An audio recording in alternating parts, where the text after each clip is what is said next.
When we first met back in March, Tarvo looked at me very skeptically when I told him that the people who are working in Vapiano, if those people are trained to offer extraordinary hospitality, then this will be the single most effective marketing investment he could ever make. Because you think about it. Can you please put your hand against mine and just keep it for a second? The only contact point that you have with your customers is in the reach of your front line, is in the hands of your people. Yes or no? So that's why your front line is your bottom line. Because the way your people communicate and interact with your customers is going to make or break your business in the long run, no matter how good the pasta is. So if you really want what Alex said before, if you're really after this customer loyalty, you need to become known for these three things before. Great service, great food, great price, in that order. Because number 2 and number 3 can be copied by your competitors. But number 1, great service, cannot. McDonald's had its first quarterly loss in 2003, right after they had spent $300 million on this advertising campaign. Do you remember it? We love to see you smile. And the problem was that whenever you went to any of McDonald's, they wanted their customers to smile, but were the workers smiling? No, nobody was smiling. They had the first quarterly loss, and they didn't learn it in 3 years. NFO World Group, which is a large advertising agency that studies the effectiveness of different marketing campaigns across the world, published their results in Wall Street Journal.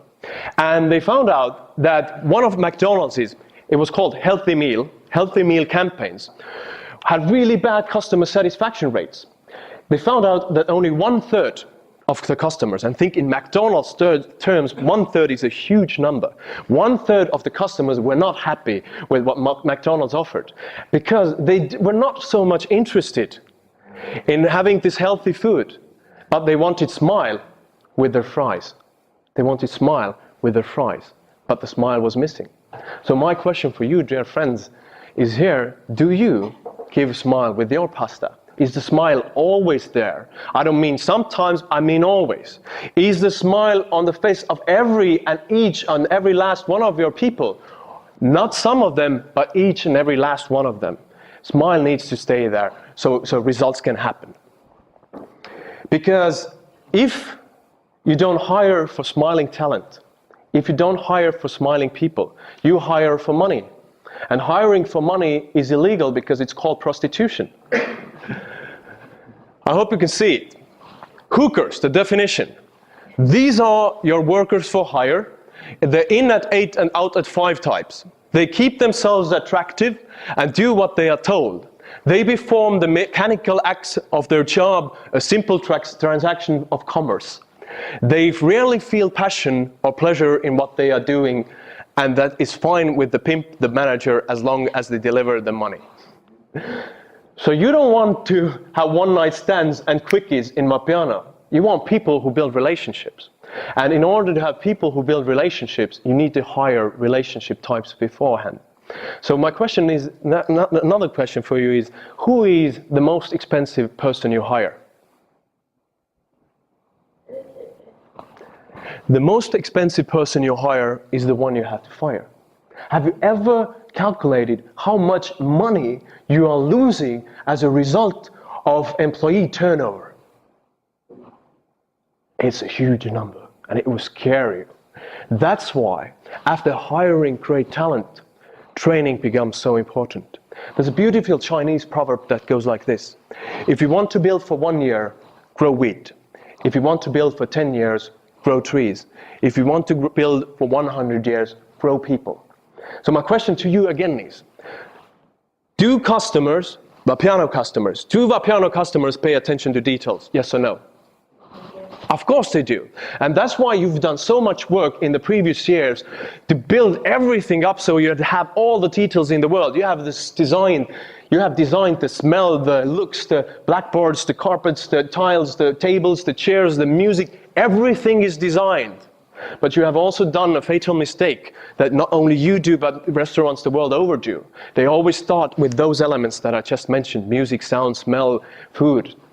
But they forget one thing, and the most important thing. They forget to design the way the feeling is generated in the customers, in between the interaction between the internal customer, which is the employee, and the external customer. I met my friend who went to study to France 5 years ago. I met him in France 2 years ago, and he's a really huge fan of Disneyland. And he said, you know, I cannot afford to go to Disneyland every day, so Starbucks is my affordable luxury. In Starbucks, I feel like I'm at home. And what a powerful word the home is, because home is a place where we feel safe. Home is a place where we feel weighted. Home is a place where you can be whoever you are, the way you want to be. And the question for you, franchisees, and Vapiano as a general is this: what are the keywords that come to your customer's mind when they experience the feeling and sensation that Vapiano gives to their body? Is it warm? Is it super friendly? Is it everything that is needed to be in place to get me as a customer to come back again and again and again? And that's why the research shows that only 15% of what you've designed, meaning music and atmosphere, is the factor in creating customer loyalty. 25% is great food with great price, 25, and 60%. That's a huge, the majority of the customer loyalty is generated by people. So that's why I recommend you, when you go back, reinvest, or at least think about, reinvested at least 1% of your gross revenue into training. Not skill training that you're already doing, not skill training, how to make coffee better, but attitude training. Attitude training, because if you grow your people will grow your business, and I honestly 100% right under it. So the last thing, the last principle, which is a mistake that restaurant managers do, and I believe at one point or another all of you have made as well, and I really, really wish you reconsider doing it.